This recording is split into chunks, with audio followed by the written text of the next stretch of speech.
श्री सच्चिदानंद सद्गुरु साईनाथ महाराज की जय। आज से हम एक नई पुस्तक का प्रारंभ करेंगे जिसका नाम है साई शक्ति। प्रथम प्रज्वलन।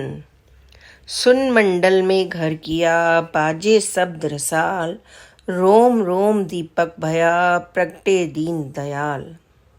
कबीर। बात 19वीं शताब्दी के लगभग मध्य की है, जब भारत पराधीन था। उस समय शिरडी बम्बई प्रेसिडेंसी के अहमदनगर जिले का एक छोटा अनाम सा गांव था।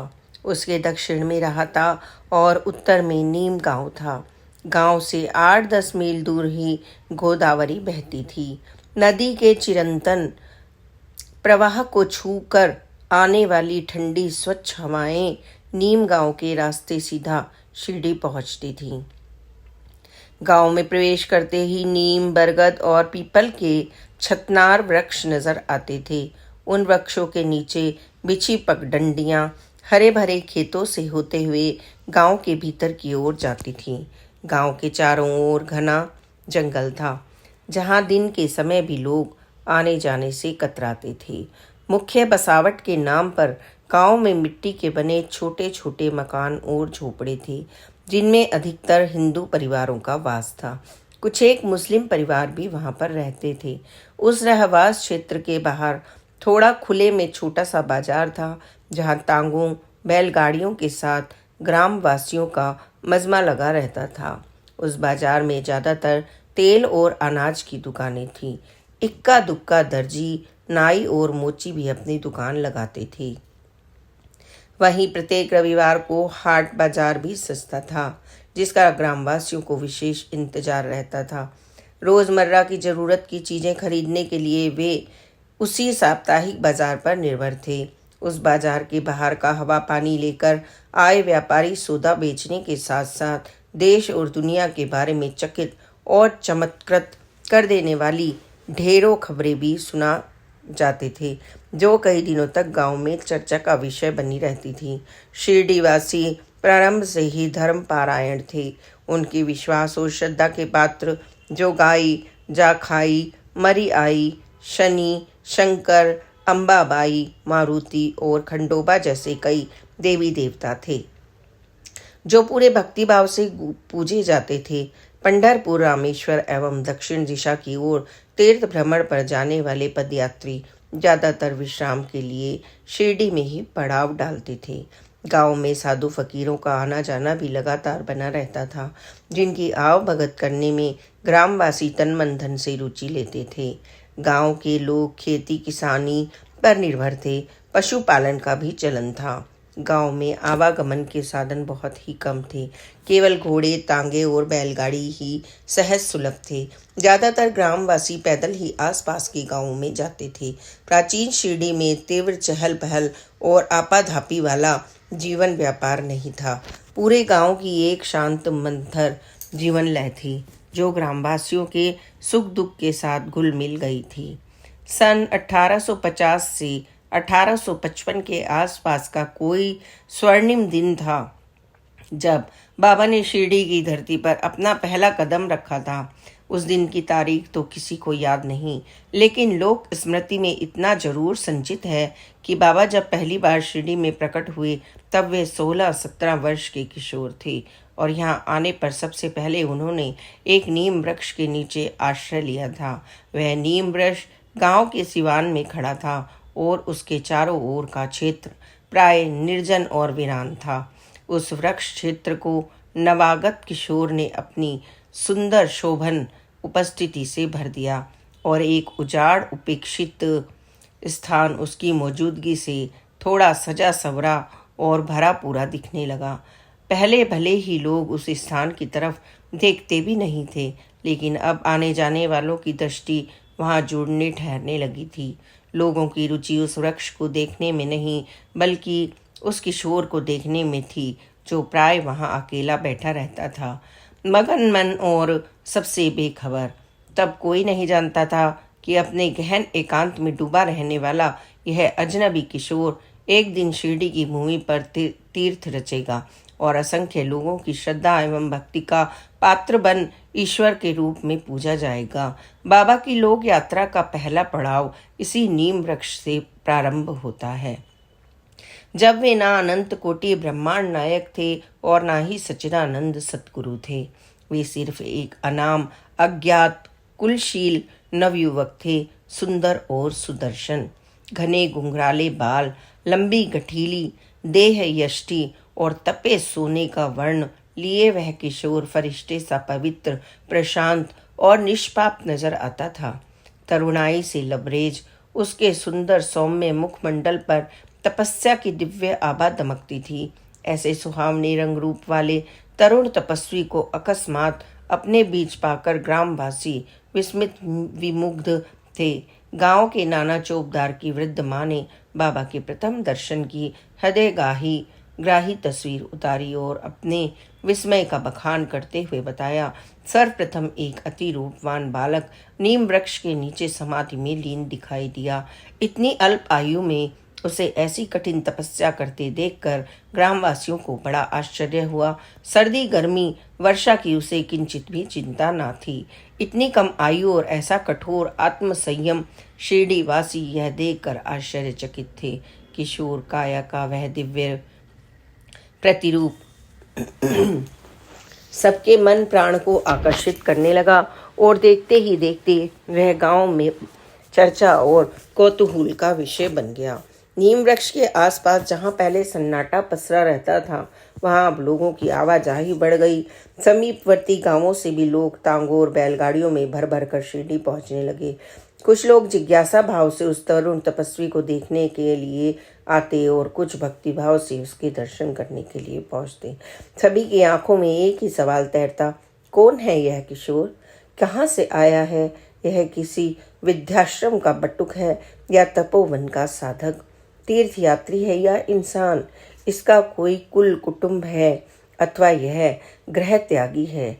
देखते ही देखते जिज्ञासा व्याकुल लोगों के लिए वह किशोर एक पहेली बन गया। इसी बीच शिरडी वासियों ने उस किशोर में कुछ अद्भुत विशेषताओं को लक्षित किया। उसे दिन में ना किसी के संग साथ की दरकार थी और ना रात में किसी का भय था। उसे ना किसी लौकिक पदार्थ की इच्छा थी और ना किसी सुख सुविधा की लालसा। वह ना अनुकूल का वर्ण करना चाहता था और ना प्रतिकूल का निवारण। ग्रीष्म, शीत और धूप छांव दोनों को वह सहज भाव से ग्रहण करता है और उसके चेहरे पर कोई शिकन तक भी नजर नहीं आती थी। संसार में रहकर भी वह जैसे सबसे निर्लिप्त और निसंग था और सदा आत्मस्मरण में ही निरत रहता था। उस किशोर के बारे में कोई यह नहीं जान पाया कि वह कैसे शयन करता था, क्या ओढ़ता और बिछाता था और कैसे अपना उदर पोषण करता था। वह कुछ खाता पीता भी है या नहीं, लंघन ही करता है। विलक्षण यह भी था कि वह किशोर जब भी नजर आता तो हमेशा संतुष्ट और प्रसन्न चित्त ही दिखता, मानो उसे किसी अभाव असुविधा की अनुभूति ही न हो। किशोरावस्था में ऊर्जा और उत्साह से भरे पूरे शरीर में संत महात्मा का आचार व्यवहार देखकर ग्रामवासियों के आश्चर्य का पारावार नहीं था। उस तपस्वी किशोर को प्रकृति का शांत निर्जन प्रांगण अच्छा लगता था। वह दिन में और कभी कभी देर रात तक आसपास के सुनसान जंगलों और खेतों में विचरता और विश्राम के लिए लौटकर वापस उसी नीम वृक्ष पर आ जाता। यह नीम वृक्ष ही उसका घर था, उसकी एकमात्र शरणगाह और आराम गाह। उस नीम वृक्ष में जैसे उसके प्राण बसते थे, वह अपना अधिकांश समय उसकी छांव में व्यतीत करता और उस वृक्ष की शाखाओं और पत्तियों को निरंतर श्रद्धा भाव से निहारता रहता। एक वृक्ष के प्रति किशोर का अतिशय प्रेम और लगाव सबको अजब अनोखा लगता। कई लोगों ने इस विलक्षण रिश्ते को समझने की कोशिश की, लेकिन विफल रहे। उस किशोर को लेकर जब लोगों की जिज्ञासा बेचैनी में बदलने लगी और वे उसका आगा पीछा जानने के लिए अधीर आतुर होने लगे, तब उन्हीं दिनों संयोगवश गांव में एक घटना घटी। किंवदंती है कि गांव के एक भक्त हृदय व्यक्ति को भगवान खंडोबा का आवेश हुआ और लोगों ने अपनी जिज्ञासा का समाधान करने की गरज से खंडोबा से प्रश्न पूछा। यह किशोर किस भाग्यशाली माता पिता की संतान है और इसका कहाँ से आगमन हुआ है। भक्त में आवेशित खंडोबा पहले तो क्षण भर के लिए मौन हो गए और फिर जैसे आगत और विगत को खंगालते हुए स्वयं सिद्ध भाव से बोले, एक कुदाली लाओ और जिस स्थान पर मैं संकेत करूं वहां पर खोदो, तभी इस प्रश्न का उत्तर मिलेगा। लोगों को खंडोबा का प्रत्युत्तर अटपटा लगा, लेकिन उसे मानने के अलावा उनके पास कोई विकल्प नहीं था। खंडोबा के नीम वृक्ष के नीचे का स्थान खोदने का आदेश दिया गया। उनकी आज्ञा मिलते ही नीम वृक्ष के इर्द गिर्द अच्छी खासी भीड़ जमा हो गई। लोग जैसे किसी रहस्य को निरावृत होते हुए देखने के लिए उतावले थे। वे उस नीम वृक्ष को घेर कर खड़े थे और उनकी जिज्ञासा चरम पर थी। उस भीड़ में वह किशोर भी था जो सारे घटनाक्रम को कातर भाव से देख रहा था। 2-3 व्यक्तियों ने मिलकर खुदाई प्रारंभ की और सबसे पहले मिट्टी को हटाया गया तो वहां कुछ ईंटें मिली। इन ईंटों को खिसकाते हुए एक द्वारनुमा आकृति दिखी जहां पर कुछ दीपक जल रहे थे। उस तहखाने का एक प्रवेश द्वार भी नजर आया जो चक्की के पत्थर से बंद था। उस पत्थर को सरकाते ही भीतर के फर्श पर एक लकड़ी का तख्त, गोमुखी और माला पड़ी हुई दिखी। यह दृश्य देखकर सब चौंके। खंडोबा ने समीप खड़े किशोर की ओर इशारा करते हुए कहा, इस युवक ने यहाँ पर 12 वर्षों तक तपस्या की है। यह इस किशोर की साधना भूमि है। यह सुनकर सभी आश्चर्य से उस किशोर की ओर देखने लगे। वह बुद्ध की तरह शांत एवं चुपचाप खड़ा था। उसके लिए यह भावोद्वेलन का क्षण था। उसने विचार किया कि अपने मन की बात कह देने का यह सबसे उपयुक्त अवसर है। किशोर ने खंडोबा के रहस्य उद्घाटन को झुटलाया नहीं, बल्कि उनके कथन की प्रतिष्ठा को द्विगुणित करते हुए अत्यंत विनय पूर्वक कहा, यह मेरे गुरु का स्थान है, मेरी सबसे अमूल्य और पवित्र संपत्ति। उसने लोगों से तहखाने का प्रवेश द्वार पूर्वत बंद कर उसकी भली भांति रक्षा करने की प्रार्थना की। किशोर की विनती में उसकी हार्दिक अभिलाषा विन्यस्त थी। ग्रामवासियों ने उसके नम्र आह्वान को सुना और अभिभूत हो गए। उनके लिए यह अनमोल घड़ी थी। एक छुपा हुआ रहस्य उनके सम्मुख प्रकट हो गया था। ग्रामीणों ने आगे बढ़कर किशोर तपस्वी के पांव पखारे और उसके आदेश की अनुपालना का वचन दिया। यद्यपि उस किशोर ने अपने गुरु का नाम उजागर नहीं किया था, लेकिन ग्रामवासी इस प्रारंभिक रहस्य उद्घाटन से ही संतुष्ट और हर्षित थे। उनका मानना था कि किशोर ने अपने साधना स्थल को गुरु स्थान का नाम देकर गुरु सत्ता के प्रति अपनी श्रद्धा को भी अभिव्यक्त किया है। ग्रामवासियों ने किशोर की इस पवित्र भावना को अंतःकरण से स्वीकार किया और उसकी इच्छा अनुसार तहखाने का प्रवेश द्वार बंद कर वहां श्रद्धा स्वरूप दीप प्रज्वलित कर दिए। एक उजागर हुए रहस्य पर पुनः पर्दा पड़ गया। उस समय ऐसा लगा मानो किशोर के गुरु भाव और गुरु विग्रह पर लोकमानस ने तिलक कर उनका मान बढ़ा दिया।